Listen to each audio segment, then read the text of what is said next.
Xin chào các bạn đã đến với chương trình Lan BQ TV. Như các bạn đã biết là vừa qua rất nhiều người dân chúng ta, các cộng đồng ở trên thế giới rất là lo lắng, rất là hoang mang và thậm chí rất là hoảng hốt vì cái vi khuẩn corona, mình có thể gọi là vi khuẩn Wuhan, vi khuẩn Vũ Hán. Cái điều mà mọi người lo lắng nhất là tới ngày hôm nay là theo CNN từ Trung Quốc thì cái loại vi khuẩn này nó đã lan ra ngoài khỏi cái biên giới của Trung Quốc và nó đang có mặt ở châu Âu, ở châu Mỹ, ở các nước châu Á. Thì ngày hôm nay chúng ta rất là hân hạnh được may mắn nữa các bạn là được gặp bác sĩ James Lee. Bác sĩ James Lee là một chủ của một cái trung tâm y tế và được bình chọn là trung tâm y tế tốt nhất tại cái tỉnh Cherokee ở Georgia này. Ngoài là bác sĩ gia đình, ngoài là một người đã được công nhận của Hội đồng Y khoa bác sĩ gia đình của Mỹ, thì bác sĩ James Lee còn là chuyên gia về xương khớp và cơ. Và tuyệt vời nhất là bác sĩ làm rất nhiều việc và cũng là chuyên gia trong vấn đề truyền tế bào gốc và mỡ. Ngày hôm nay tôi rất là mong là những cái kinh nghiệm hơn 20 năm trong nghề và những cái kiến thức của bác sĩ sẽ làm cho chúng ta hiểu biết nhiều hơn, bớt lo lắng hơn và mình biết cách bảo vệ bản thân, gia đình, cộng đồng và bảo vệ đất nước của mình. Chúng ta sẽ bắt đầu các bạn nhé. Good morning, Dr. Lee. How are you doing? Good. How are you? Boy, thank you. Thanks for inviting me. Oh, thank you so much. It's early in the morning and I know you're very busy, and thank you so much for spending some time with us. Welcome. Yeah, so needless to say, the Wuhan virus, the coronavirus has spread beyond the Wuhan city, the China, and now we have all the informations on, countries in Europe, in Asia, and in America. So there's some concern here. Yes, there's definitely a concern. It's obviously it's a virus that's originated from Wuhan. In fact, I think the last statistics says we have 4 states in our country that has active case. Washington was the first one, California, Arizona, and now Illinois. Yeah. So we do have 4 contiguous states that has possible potential case of it. So it is a concern. It's a global concern actually because of the global travels that we do these days. It is a global concern. Right. Yeah. So just to go back to a very basic question, what causes this new Wuhan coronavirus? The Wuhan new or novel coronavirus is not a new virus. It is a new virus because the RNA, their genetic makeup has changed. But the virus itself has been existing for many, many years. You can recall back, 2003, there was SARS virus, SARS epidemic, then 2012, MERS epidemic. Right. They're all same family of coronaviruses. Every time there's something new, so our body is exposed to, we don't know what to do with it. We don't know how to fight it. So that's how it's the new virus that's just affecting a lot of the folks that are unfortunately exposed to it. Right. Do you anticipate that there may be a larger scale outbreak because of this kind of virus? Right now we're controlling as much as possible, knowing that there was an outbreak. There was no notification there was an outbreak that traveled outside of Wuhan to other parts of the world. We're still kind of watching what's going on, but now since we're more aware, I think there's more proactive measurements to stop the transmission.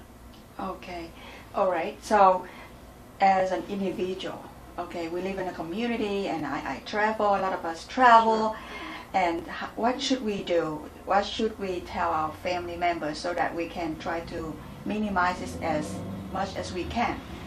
Obviously, that's a great question because I'm actually traveling to Seattle this afternoon to go see my daughter. You have to protect yourself. Yeah. This particular virus is transmitted aerosol from coughing or sneezing. So coughing and sneezing is the major. You could or touching. Touching. Just say someone had it and they touched a table or something. You have to come by, touch a table, and you rub your nose or something. You could cross contaminate or transmit it that way. Right. So the best thing to do is, in other cultures, wearing a mask is everyday thing. Right. There hasn't had to be an outbreak, but they still wear the mask. Right. In our culture, you wear a mask. You mean our sick. culture? You mean American culture? Yes. Yes. We don't believe in masks because Right. most of our air quality is great, so we don't have to resort to that. But during times of epidemics like this, I believe taking precaution measurements, wearing a mask. Yeah. washing, you should wash your hands all the time, but getting alcohol-based hand sanitizer. So if you touch something that's not yours, just wash it. Right. And try to prevent it. Don't touch your face after that. Right. Don't ever touch your face. Yeah, because that's how it gets absorbed right through the nose into the mouth. How about I go to a restaurant and I eat food from the plates, from the utensils, stuff like that. Do I have to be concerned about that?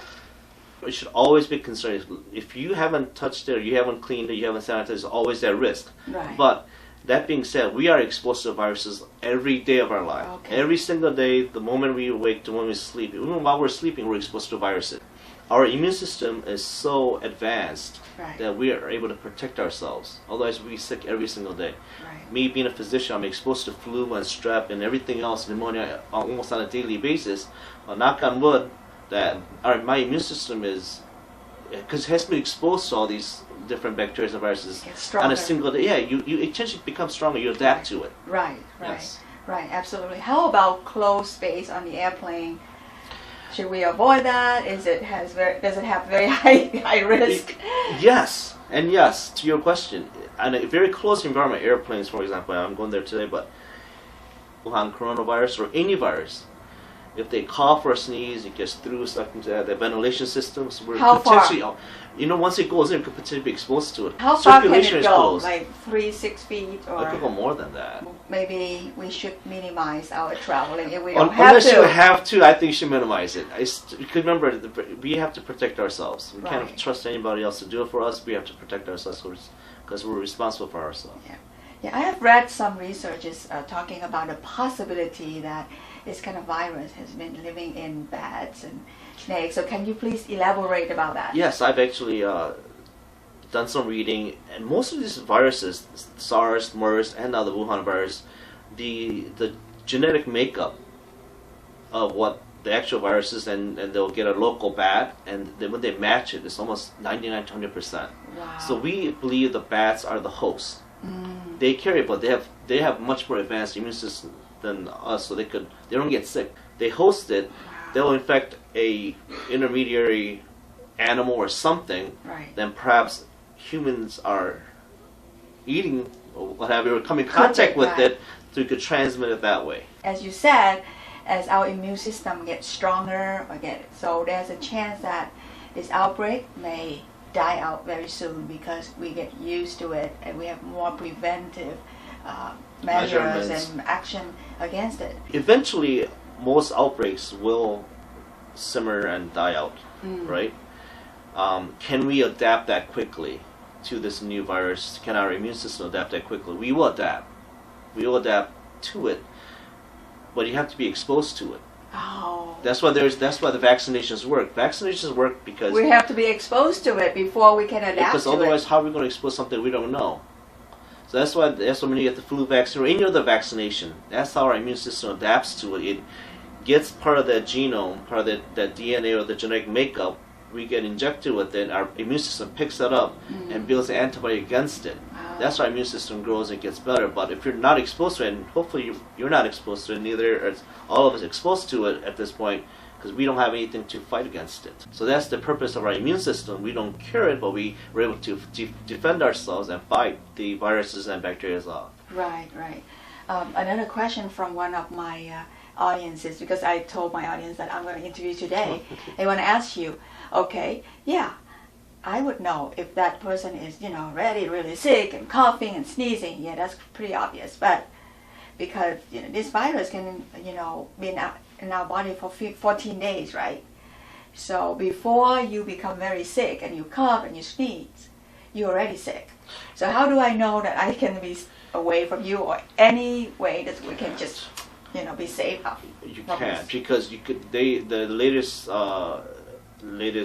statement are saying people don't have to be actively sick, meaning high fever, cough, and pneumonia type of symptoms, but they could still transfer it. Because people that are exposed to any viruses, Wuhan or any other viruses, if their immune system is strong enough, they are protected. They're able to fight against it. So they won't show active symptoms, fever, cough, anything like that.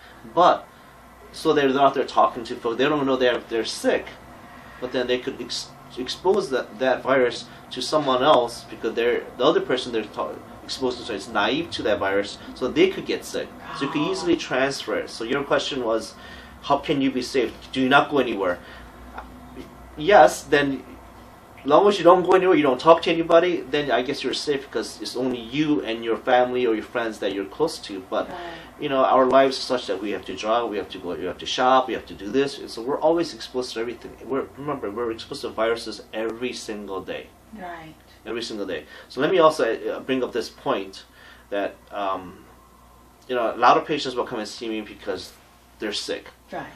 They want, you know, the quickest thing is give them an antibiotic, give them amoxicillin, and out the door, right? So my job, I try to spend more time with them and educate my patients. You have a viral infection, you could get a whole bucket of antibiotics. It's not going to help you. Right. Because antibiotics fights the bacteria from replicating. Right. It doesn't do anything for a virus. Right. It's absolutely zero. But most people feel they get better because they get better at, because time-wise, your immune system fights it off. Oh, yeah, that's new knowledge for me. But then you take antibiotics for 10 days. What do you got? You just bought yourself 10 days for the virus, for your body to fight off the virus. Right. So antibiotics really don't do much, and you can't treat viruses with antibiotics. Right. By the way, just an educational knowledge I would like to know. So just tell us very quick, what's the difference between a bacteria versus virus? There isn't any. I mean, they're two different. It's just like what's the difference between a human being and a snake, or anything else. I love that analogy. They're live. They're both live, living cells, living germs, or whatever you want to call it. Bacteria are just very DNA-wise different than viruses. Right. Okay.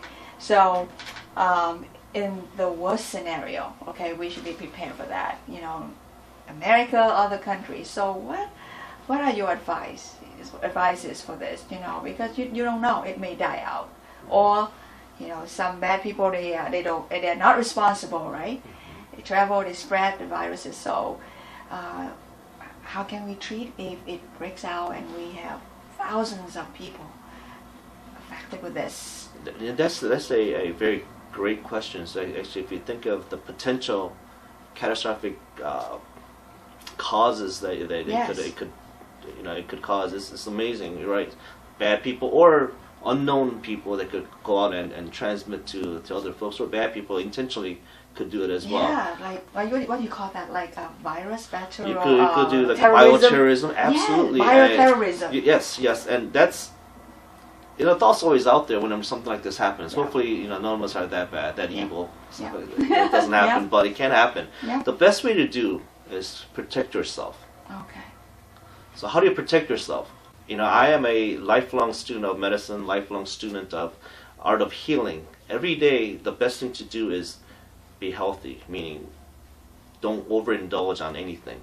Food, fun, don't do too much. Eat healthy, exercise, sleep, and overall just be happy. Being happy, laughing and smiling increase your endorphins in your body. That's a natural high that protects you. Yeah. That's my best advice. Don't over stress yourself. Don't be overly exerting yourself. Right. How about like very specific living habits? For example, drinking water, how many hours of sleep, what kind of food? Do you have any particular advice for us? You know, I think that's something that we discuss every day. Sleeping is per individual. Some people do well with 5, some people do better with 8. Okay. That's as long as you're able to fall asleep and you fall into deep, restful sleep, you wake up feeling rested, that's perfect. Water-wise, we always recommend half your body weight in ounces. Right. So if you weigh 100 pounds, 50 ounces, right? Minimum should be, I recommend to all my patients 64 ounces plus. Because our body's made of water, right? Our body's made of 60% of our body's made of water. You have to replenish it. Yeah. So water is very important. I'm guilty of that. We all are, right? With respect to food, if you took more time, I guess, to prepare your own meals, eat more fresh produce and vegetables and whatnot, I think this is the best way of living. Yeah. That's wonderful. Thank you so much, and thank you so much, Dr. Thank Lee. you. Thanks for inviting me. Yeah. Thank you.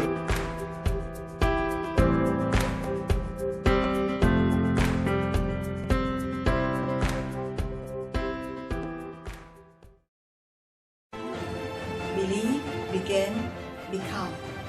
Hãy tin, hãy bắt đầu, và bạn sẽ trở thành.